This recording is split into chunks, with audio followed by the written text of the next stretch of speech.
that can fall into an industrial sausage press, not excluding rodent hairs and bug excrement.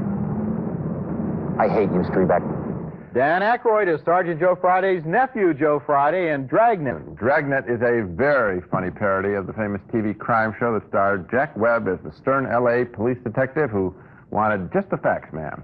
Dan Aykroyd, the master impersonator from Saturday Night Live, gives a great performance as Joe Friday's act-alike, straight-arrow namesake nephew. When Aykroyd's on camera, the movie, frankly, doesn't need a story. He's got the voice, the clothes, and the manner of Jack Webb just right as he prepares in this scene to arrest a TV evangelist. Thank you. Oh, I am sorry. Hold it right there, Whirly. Police officer, you're under arrest. I beg your pardon. What is this, some sort of a feeble joke? No, it's a real knee slapper, friend. If you consider California Penal Code sections 484, 2078, 597, and 217 theft, kidnapping, cruelty to animals, and attempted murder something to laugh about. I haven't the slightest idea of what you're talking about. My partner and I witnessed that little torchlight picnic you threw last night, and we're going to put you where your kind always ends up. In a 7-by-7-foot gray-green metal cage on the 15th floor of some 100-year-old penitentiary with damn stinking walls and a wooden plank for a bed. I could listen to him talk like that the whole movie. I mean, I just wanted him to keep talking that way. It's great, and he does talk that way a lot. The story has two aspects. First, Friday is saddled with a hip assistant played by Tom Hanks, whose slovenly appearance really annoys this by-the-book detective. I'm Pep Strebeck, your new partner. Not looking like that, you aren't, mister. Oh, really? What's that supposed to mean? It means I don't care what undercover rock you crawled out from. There's a dress code for detectives in robbery homicide. Section 3-605, .10, .20, .22, .24, .26, .50, .70, .80. It specifies clean shirt, short hair, tie, pressed trousers, sports jacket or suit, and leather shoes, preferably with a high shine on them. That is wonderful. Together, the two join forces to battle one of the film's main villains, a porno magazine publisher, played delightfully by Dabney Coleman. Could you please describe what's missing? Well, how about the entire run at every single copy of our 25th anniversary double issue of Bait? Bait. Yeah, it's his skin magazine. You see, the intelligent subscriber regards it as a politically oriented, socially impacting monthly. I'm not going to allow a gang of cement heads to intimidate me just because I refuse to publish their stupid manifesto. How much do you figure a monthly run of your magazine is worth? Well, let's just say it's more money than you'll ever see in your life. And I do that every month. At least my money's clean. Dabney Coleman, very funny there, too, with that list. That's a good touch.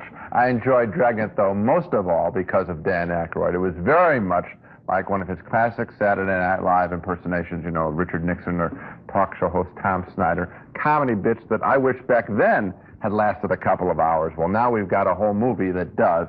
And I think it's Dan Aykroyd that makes Dragnet one of the summer's great delights. Well, Aykroyd is great in the movie, but I think you're being almost too hard on the others by omission. It's a good cast. There are a lot of good moments in this movie, a lot of great supporting performances, and some great scenes, including that pagan rite that they eavesdrop on with all the people dancing around with the thigh-high goat skins. That was a great scene. Funny, but I like the one where he meets the old lady who was a foul mouth. Unbelievable. Now, I have two criticisms of this movie based upon the style of the movie. First of all, Dragnet always had the alternating one-shot close-ups. Right.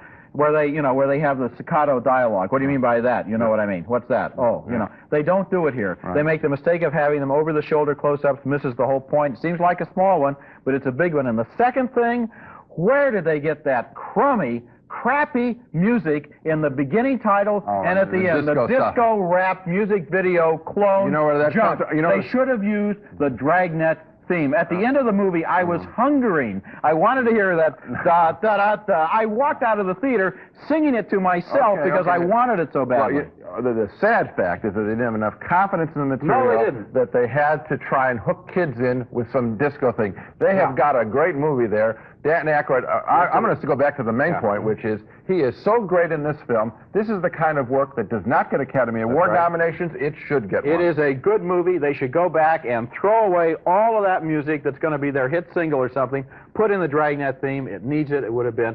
That little, it might seem like a small thing. It would have helped the movie. It's a legitimate complaint, but on a positive note, which is nominate Aykroyd for an Oscar. Okay, positive note. Here we go. We both got big laughs from Dan Aykroyd as Detective Joe Friday in Dragnet.